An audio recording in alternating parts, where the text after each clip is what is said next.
Let us continue the journey. Long ago, the ancestors of the Idoma people spoke neither modern Idoma, nor modern Alago, nor modern Yala. Instead, they spoke an ancient mother language that linguistics called Proto-Idomoid. This ancient language would later give birth to the modern Idoma language and many of its sister languages. Then came the beginning of the Great Migrations. Between the 14th and 15th centuries, internal political crises began to shake the ancient kingdom. According to oral traditions, succession disputes and struggles among royal lineages caused some groups to migrate earlier than others.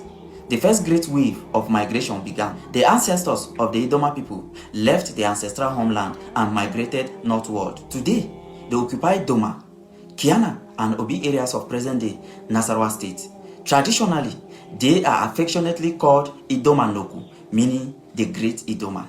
During this same period, another group pushed southward and settled in present-day Cross River State. These migrants became the ancestors of the Yala people. Today, they are found primarily in Yala local government areas and neighboring communities in Cross River State.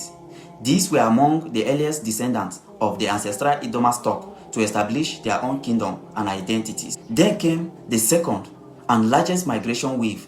Between the 16th and 17th centuries, the mighty Kwarafa political system experienced severe political instability, warfare, and external invasions. The ancient upper homeland gradually fragmented. This forced the ancestors of the mainstream Idoma communities to begin their great migration. Oral traditions tells us that these migrants moved southwestward across the Benue Valley. They did not immediately settle in their present locations.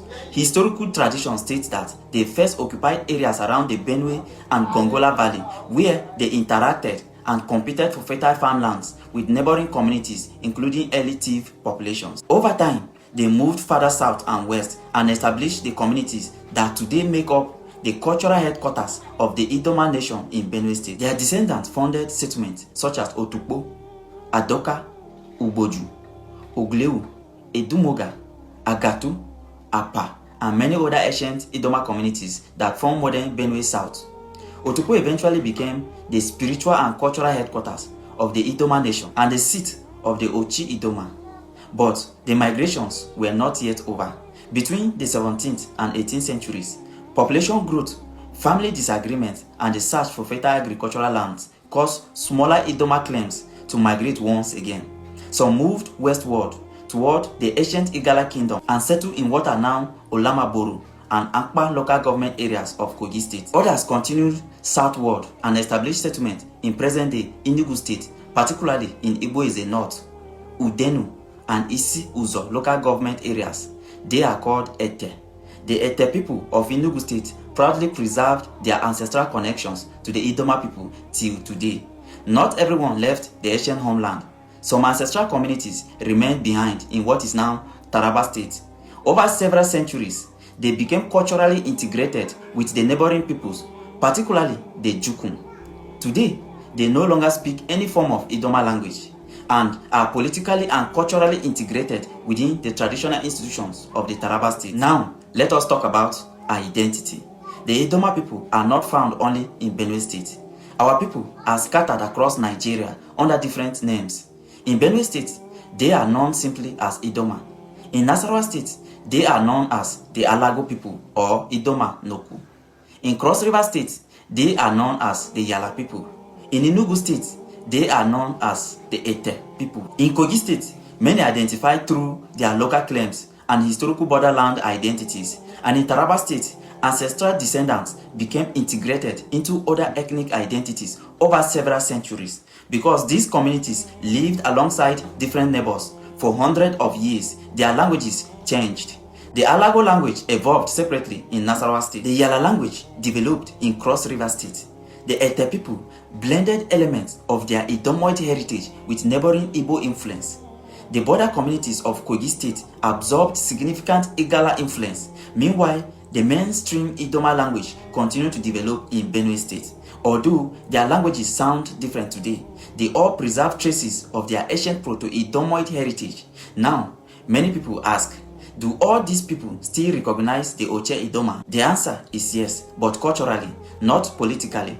The Oche Idoma remains the foremost cultural symbol and custodian of the surviving heritage of the Idoma people. The Ete people of Enugu maintain strong cultural ties with Otukpo. The Alago people maintain diplomatic and cultural relationships through their own traditional rulers. The Yala people recognize their historical connections to the broader Idoma story.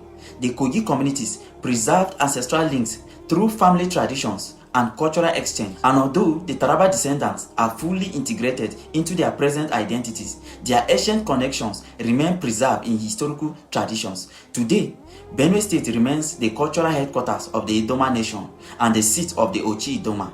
Finally, what binds all these people together after hundreds of years of migrations are two things. The first is their shared ancestral traditions and the historical memories. The second is Aleku, the ancestral institution that has survived through centuries of migration and cultural adaptation.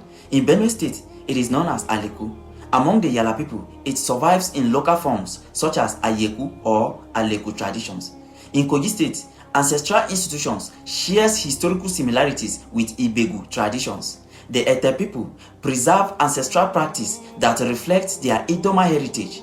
The Alago people maintain elaborate ancestral institutions tied to their royal tradition. And in Taraba State, ancestral reverence survives within the traditional institutions that developed from centuries of cultural integration. The names may have changed, the dialects may have changed, the kingdoms may have changed, but the story remains the same. The Idoma people are a people of migration, resilience, culture, and history. Please like, comment, share, and follow, and support